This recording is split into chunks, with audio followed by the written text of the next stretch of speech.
"I didn't kill that woman," I shouted, but no one heard. Or rather, no one wanted to listen. And so, between four damp-stained walls, I became the silence of a crime I never committed. 12 years. 12 years in this cell. And today, I'm going to tell the truth. My name is Gustavo Leal. I was convicted of a brutal murder, broadcast in all newspapers, commented on the networks, printed on magazine covers. For the whole country, I was the monster. The psychopath who stabbed his pregnant wife to death during a jealous outburst. But the truth has always been buried, and now she will emerge with blood, tears, and names that many still fear. The day of the murder was October 17th. We lived in a simple house, Mariana and I. She was 7 months pregnant with our first child, Miguel. We had plans. We wanted to open a cafe together, travel, give our boy a different life. But that night, everything was ripped from me. And the way it happened, it's what no one ever told. I worked as a computer technician at a private school, Mariana as administrative assistant.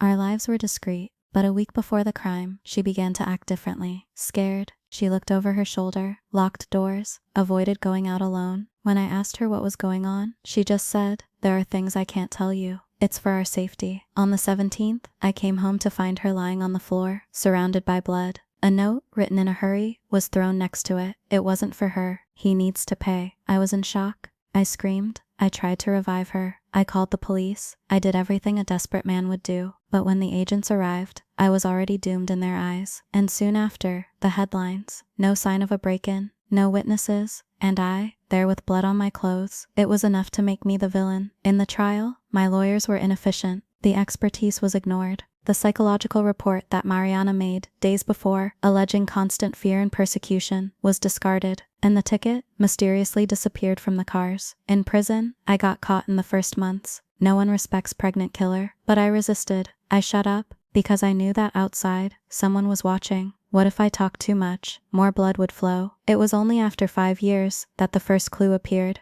A new inmate, known as Tigron, arrived transferred from the Northern Penitentiary. One day while sunbathing, he called me. "You're Gustavo Leal, right? The pregnant woman?" "I am." "You shouldn't be here, bro. I knew who had your wife erased." I almost fell backwards. I insisted. I pressed. And he counted. "The guy's name is Mario Rubens, entrepreneur, works with public tenders. Your wife found out about a scheme he was involved in. She had access to the documents. I was gonna report it, but someone in the upper echelon ordered her to be silenced. It was the wrong message. I wanted to get another name. But how she knew too much, he became a target. My world turned. I had names. I had motivation. I had something no one ever gave me. Context. I wrote dozens of letters to journalists, prosecutors, defenders. Most ignored it, until a reporter, Ana Claudia Leme, responded. We started exchanging letters. She became interested in the inconsistency of the process. He came to visit me. He promised, "I will look into it." A year later, she returned with a pale face and sunken eyes. "Gustavo, I found the street camera footage from your house, the one that was off on the day of the crime. It was sabotaged by a third-party employee of the city hall, and guess who signed the maintenance contract?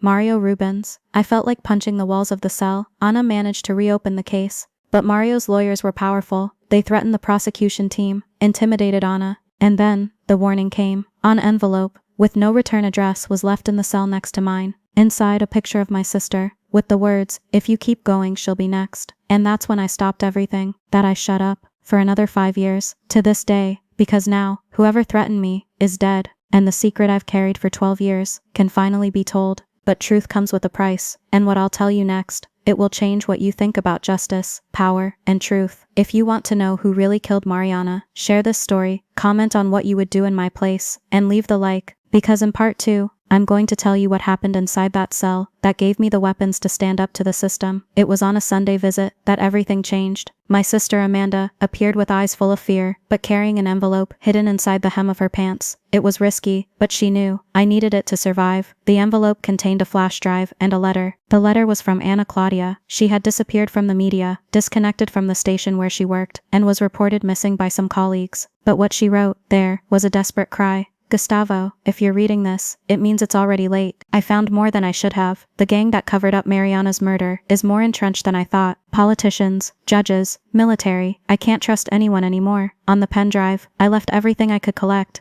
Use with caution. I hid the flash drive inside a hole I had dug in the cell wall, covered with a sliver of loose tile. It was my only weapon. I started planning. I needed someone outside of there who could help me leak this content without raising suspicion. It was there that I met Jorge, a prisoner of the semi-open regime, who worked in the prison library and had access to the administrative office. Gradually I gained his trust. I showed you excerpts from the letter. I was talking about Mariana. He listened to everything in silence, then answered, I lost my daughter in a crime that was never investigated. If you have how to screw this system, count me in. I managed to get him to take the pen drive to an investigative journalist that Ana quoted in the notes, Otavio Seabra, a veteran respected, but who was forgotten by the big newsrooms. Jorge left for work on a Wednesday, and that night I received the signal, a note inside a book left on my bed. The lion has awakened. Get ready. The following week the leaks began. Anonymous reports began popping up on the internet, compromising recordings, photos of secret meetings, embezzlement reports, all connected to a network of corruption that began in the city hall and ended in offices in Brasilia. And at the center of it all, Mario Rubens. His name is back in the headlines. But what no one knew yet was that the key piece of the House of Cards was a man jailed for 12 years for a crime he didn't commit. Me. Days later my cell was raided overnight. 3 officers entered without saying a word. They dragged me through the corridors. I thought that would be the end. But I was taken to the board. There a man in a suit was waiting for me, Mr. Gustavo Leal. On behalf of the Special Judicial Review Commission, I am here to say that your case will be reopened, and you will be transferred to a safe place until the new trials take place. Why now? Because the whole country wants to know, who is the man who has been silent for 12 years, and can bring down a structure of national corruption. I was transferred the next day, and what happened there? It will completely change the course of this story. I was transferred in the dead of night to a secretive prison unit, run directly by the Special Judicial Review Commission. It was a discreet building, surrounded by woods, without signs, and protected by agents who looked more like soldiers than jailers. My new home was a clean cell with an individual bathroom, books, access to television and stationery, but comfort was not synonymous with freedom. I was under constant observation. All my movements, visits and words were recorded. The difference was that this time, someone really listened to me. For the first time, my story was being documented as potential truth, not a hoax. The committee convened me for internal hearings. In a small room, in front of 3 experts in criminal law, forensic psychology and criminal analysis, I told everything. From Mariana's strange behavior in the week of the crime, to the disappearance of the note with the message, it was not for her. He needs to pay. I showed the contents of Ana Claudia's pen drive, revealing connections between shell companies, public contracts and politicians, with discreet passages through offshore tax havens. And, at the heart of it all, Mario Rubens. What I didn't expect was the revelation that would come back. At one of the sessions, Dr. Elisa Freitas, criminologist of the commission, asked for silence and showed me a printed photograph. It was Mariana, pregnant, smiling, next to a man who wasn't me. Do you recognize this man? She asked. No, it's Alvaro Maciel, bid consultant. He was arrested 3 months ago for involvement in money laundering. During the operation, we find photos, videos and documents. That image was on an encrypted HD. Did you know that your wife worked with him before she was transferred to the administrative sector? My mind spun. Mariana never told me. You never mentioned this man. According to messages exchanged between the two, Mariana discovered the schemes and decided to leave. Alva Croma begged her to be silent. She refused, and then 3 weeks before his death, he began gathering evidence. Are you saying that he was the one who ordered her to be killed? Maybe, but he did not act alone. There was another name in the files, an even more powerful man. She slid another paper across the table. I got him, and I felt my stomach turn. It was a copy of an institutional shielding contract between a private security firm and the National Intelligence Bureau. The contract was signed by Mario Rubens, but the real scandal was at the bottom, the signature of the Minister of Justice. Gustavo, what you revealed opened the largest anti-corruption operation since Lava Jato. But what you are facing right now is deeper. You were not just unjustly imprisoned. You were silenced by an entire system that needed to keep dead secrets. I was silent. For the first time, not out of fear, but out of weight, the whole weight of truth coming on my shoulders. In the following days, my name returned to the media. Reporters spoke of possible innocent unjustly imprisoned, failures in the expertise of the Leal case, and new Operation Mira billionaire corruption scheme. But along with the visibility, came the dangers. On the 8th day of protected confinement, there was an attempted break-in at the unit. Armed men, disguised as technicians, tried to enter through the service doors. They were stopped by an internal agent, but the message was clear. They still wanted to shut me up. I was removed to an even safer place, a government house in an unknown location. There I received the visit that would change everything. Federal Prosecutor Vicente Rios. Gustavo, we have enough to ask for the annulment of your sentence, but we need more. We need you, in open court. Live, telling your story. This will shock the country. It will cause layoffs, maybe even arrests at the highest level. But if you don't talk, it all dies with you. I took a deep breath. I want justice. not revenge, but if my voice is the only thing left to Mariana, then I will speak, to the end. The hearing has been set for 3 weeks. Until then, they trained my speech, prepared me for the most difficult questions, guided me on safety. Threats have increased. My sister had to be escorted. Ana Claudia, who was in hiding outside the country, confirmed she would return to testify, and Jorge, the prisoner who helped me, was transferred to a protective regime. The country began to divide. Some saw me as a martyr, others as opportunistic, but the day has come, and I went up to the pulpit of the auditorium, packed with cameras, journalists, authorities, civilians,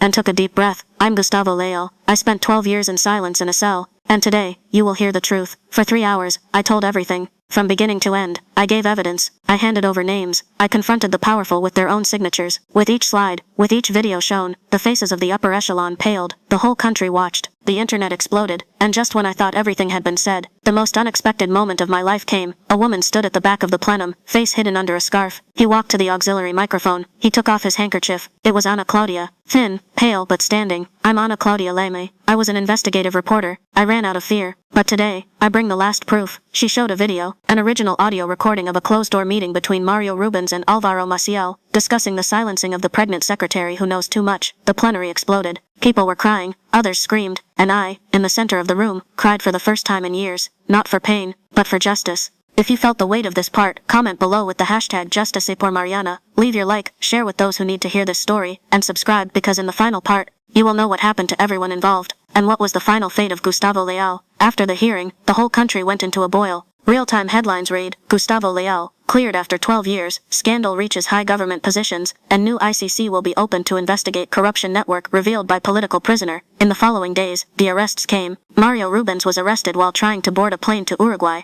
Alvaro Maciel was found in a place inside Minas Gerais, hiding and armed, but surrendered. The Minister of Justice, after strong pressure, resigned even before being summoned. Several aides, secretaries and businessmen were summoned to testify. Ana Claudia was officially reintegrated into the profession, with intensive protection measures. His courage and commitment have been recognized with International Investigative Journalism Awards. It has become a symbol of freedom of the press. My sister Amanda was transferred to another state with a new identity, away from any danger. Jorge, the inmate who risked his life for justice, had his sentence reduced and was included in a witness protection program. What about me? I was finally released. There was no party. There was no smile. There was only the sound of the lock turning for the last time behind me. I came out with my face burned from the sun of freedom, but with my chest scarred by 12 years of injustice. Brazil knew me now, but no one knew what to do with this uncomfortable truth. I was a symbol of a rotten system, and at the same time of the hope that it could still be reformed. I received proposals from publishers, invitations to interviews, even to enter politics. I refused everything. What I wanted was silence. But this time, a silence chosen by me. I changed my name, went to a small town in the country.